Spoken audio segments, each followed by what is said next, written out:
All right, so let's look at one of my favorite lower body exercises, the single leg knee touch. It's a really good exercise if you train just with your body weight, because you have quite some variation how to make the exercise stronger and to be able to continue building up muscle over a long time. So we're standing only on one leg, and the other leg we bend. So when we go down, we make sure that the whole foot stays always on the ground, maybe a slightly bit more pressure on the heel side, so we can activate the glutes and the hamstring a bit more. Okay, so actually when we go down, we have pressure on the heel. We make sure that our leg is in line, so we're not like bending too much in one side or the other. We go all the way down until we touch with the knee on the floor, but not with the foot. Okay, so the foot stays off the ground here, and then we come up again. Okay, so all the way down, touch with the knee, come up again. Now, if you can't do that, you can decrease range of motion, which is not ideal. Like I talked about last time, in the last episodes, how important it is to do it full range of motion, but you can actually train to get there. So again, imagine these are some books. So you still use the same technique, so the pressure on the whole foot. You go all the way down, you touch the books, just slightly, don't release tension. It's not like you're kneeling on it, just a little soft kiss, and then come up again, okay? Decrease the range of motion until you are able to do at least 8 reps each leg. If you want to do it harder, you actually do the opposite. You can increase range of motion, so you can put your feet a little higher. So again, on the books, for example, and then you go all the way down, touch the floor, and then come up again. And you can do even more. Let's see if I can do it. Pressure on your whole foot, go all the way down, touch, and then come up again. Worked. So with this trick, you can increase range of motion and therefore increase muscle building. So in case you struggle with balance or you have trouble coming up concentrically, there is another way you can use as assistance and therefore make the exercise a bit easier. You stand on one leg again and the opposite. So if I'm working with the right leg, I'm going to use the left arm and hold on to something. Now, obviously I said without equipment, maybe you have a rope at home or something else that you can hold on to. Maybe a stick would also work. So stand on one leg. Eccentrically, I try to not hold on too much because eccentrically we're always stronger. So we go down slowly. Once I'm down and I'm struggling to come up, I can help here a little bit and come up a little bit better. And this will also help with a little bit of balance if you struggle to balance without holding on to something. All right, so what about the posterior chain? Really important to train the hamstring and glutes as well, especially if you're a cyclist, because you mostly work concentrically and mostly work with the quads. Unless you have a really good technique, for example, as a road cyclist, you use the hamstring as well, so we need to train them as well. It's a bit harder to actually increase resistance because you can get really strong really quickly here, but this will be a variation where you can do everywhere, and it's called the hip thrust. The hip thrust setup is like that. You put the shoulder blades on a bench, on chair, or sofa? A couch, that's what I meant. So you set up on a couch or a bed, whatever. Make sure you can spread out the arms like that. The whole foot should be on the ground. You can also go only onto the heel. If you go onto the heel, you make sure that you work only or mostly with your hamstring, glutes, and lower back. The setup is like that. The shoulder blades are on the bench, and then I go all the way down. I try to touch the floor, or go as low as I can, and then I come up again. I try to squeeze the butt as much as I can, bring the butt as high as I can, and then I really squeeze. Also here, it should be a minimum of 90 degrees. If I'm too close, I don't work the hamstrings enough. I will also feel more the quadriceps, so the frontal plane involved. That's not what I want to do. So from here all the way down, all the way up. All right, how can you increase the resistance? Obviously you can put stuff on your lap, books, etc., but they're not really heavy. One variation would be to do it one leg. One leg already doubles the resistance almost. So you go all the way down, touch the floor, all the way up, squeeze your butt. This would increase resistance. Now you can also increase range of motion. So again, here the books, our beloved books, one-legged. I go all the way down, I have a little bit more range of motion, and I go all the way up. Now the hip thrust, it's not the best exercise for the hammies because I don't use full range of motion, and I try to always go full range of motion because we can get stronger and at the end range, and this is where all the injuries often happens because we don't have the stability in the end range joint angles, and also we have increased hypertrophy if you use full range of motion. Another fantastic exercise for the hamstring is the Nordic hamstring curl. This exercise is quite advanced. I'm going to show you how to decrease resistance. So if you are an intermediate, or I wouldn't say beginner, probably as a beginner it's too hard, but try some variations, maybe you're able to do them. The setup is a bit harder to do. Maybe you have a heavy bed at home and you can place your foot underneath the bed frame. Always make sure you have some cushion where the Achilles tendon is, otherwise it gets really uncomfortable. And also some cushion for the knees, but this is very individual. All right, so I'm gonna have strong support in my ankles, and what I'm going to do is, so I'm gonna go down as slowly as possible, okay?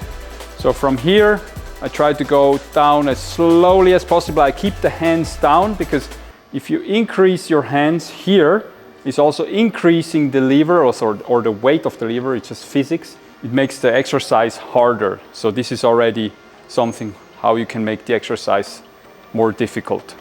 So I keep the hands here, and then I try to go down as slowly as possible, all the way down, and then I catch at the end, okay? I was able to do an eccentric curl almost to the ground. Like I said, it's pretty difficult, but then you can come up again. So if you're down here, and if you are extremely strong, you're able to come up again concentrically, keep the hip forward. What you can also do in the beginning is, if you can't do that, you bring the hip a little bit back and try to come up like this. It's a partial concentric raise, okay? Now again, if you have the possibility and if you have the band and you can set it up somewhere above you, I know this is tricky, but I just wanted to show you this variation because then you're able maybe to work a little bit better and also in the concentric phase. So for example here, if I go down, I always want to keep my hip forward, and then I go down all the way down. I have really good support in the end range positions, and then I can come up again here as well, so I can do it concentrically. And the good thing here about this band and about the accommodating resistance, if it gets harder to do, I have more support. That's always the right way to use the bands, okay? All right, so I would always start working just eccentrically so you get used to the exercise, and we're always stronger eccentrically than concentrically. Do a couple of reps, and after a couple of weeks, you can try to incorporate some concentric movement as well. Either you're gonna do it when you bring the hips back and come up like this, so partial concentric movement, or you have the possibility to set up a band and then do it all the way down and all the way up. All right, let's look at an exercise for the abs. This is actually a pretty simple exercise and you've probably seen before, but I make a bet with you. You're not able to do 10 reps if you do it the correct way. The exercise looks like this. So I come all the way up, come all the way down, okay? The most important aspect here is that I keep my hips locked in a completely flexed position. So I will move the hip towards me, so my lower back is completely on the ground. I cannot go underneath to touch my hand on the other side. And during the movement of my upper body, I'm not gonna change the position of my abs. I bring the hands to the side and then I try to go completely flat. I touch with the shoulders and shoulder blades the ground, and then I slowly come up, part for part. So if you have, everyone has a six-pack, but I call them compartments. So the first, the second, and the third. So we work on the first compartment, then the second, and then the third, all the way. And I really squeeze my abs as much as I can. And I think of the movement like I bring the hip towards me and I bring the upper back towards the hip. You bring the hip towards you, hands on the side, keep it locked in, and now we start working. So first compartment, second compartment, third compartment, and it's already really, really hard. And this is like the maximum I can go, and I feel already a lot of tension. And then I go back down slowly, eccentrically. So concentric, all the way up, and slowly down, open up. If you do this exercise with this kind of precision, 10 reps are going to be really, really hard, especially in the last compartment. And some people are not even able to come to the last compartment because they simply lack the strength to do so. And if you're one of those guys, I can help you.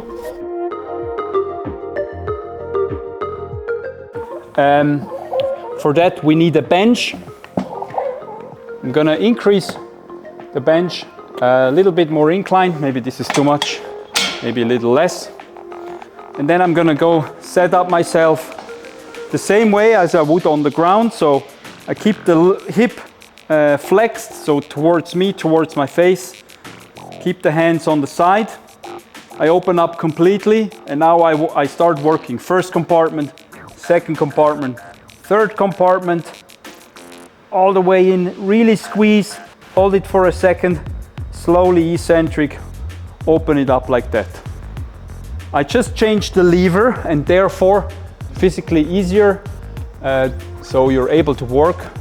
And if you are getting stronger, you can decrease the lever here until you're completely on the floor. And obviously, if you go decline, so for example like this, so you increase the height here, it's also more advanced. Another way to make it harder is to increase the lever. So I had my hands here on the side, but if I put my hands on the shoulder, I'll add weight on the longer lever and therefore make it harder for the abs. If I go behind the head, it's even harder. And if I go with straight arms like this is extremely hard because I have a really long lever and I can work harder. This is also another way to make the exercise more difficult. Now, you've probably seen the sit-up variation where people put their feet underneath something like a bed or whatever.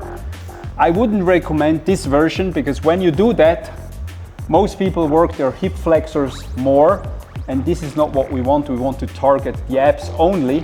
And the danger is that when you go underneath it, that you pull from your hip flexors too much. If you are aware of this, you can still try it. You have a bit more stability, but you still need to focus that you keep your hip toward completely inside so you can all go all the way up without using too much hip flexors.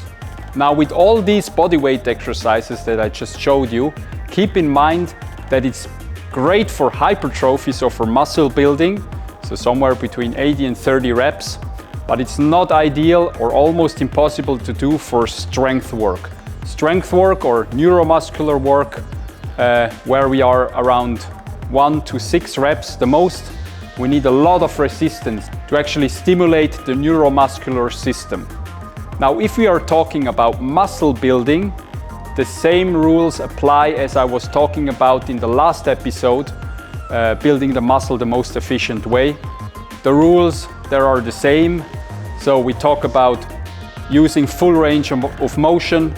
It's really important to have eccentric control, to have the correct intensity, the correct volume, to do progressive overload. So I showed you some variations how you can make it harder. That's really important, to play around with sets and reps. And also consistency. Consistency is always key, but if you are not sure about these variables, go back to the last episode where I explained everything. With that being said, I hope you enjoyed the episode. Leave a comment below if you have any questions or ideas, or if you tried the exercises or something didn't work. I'm here for you guys. I hope you enjoyed it. Have fun on the trails, stay strong, stay healthy, and see you next time.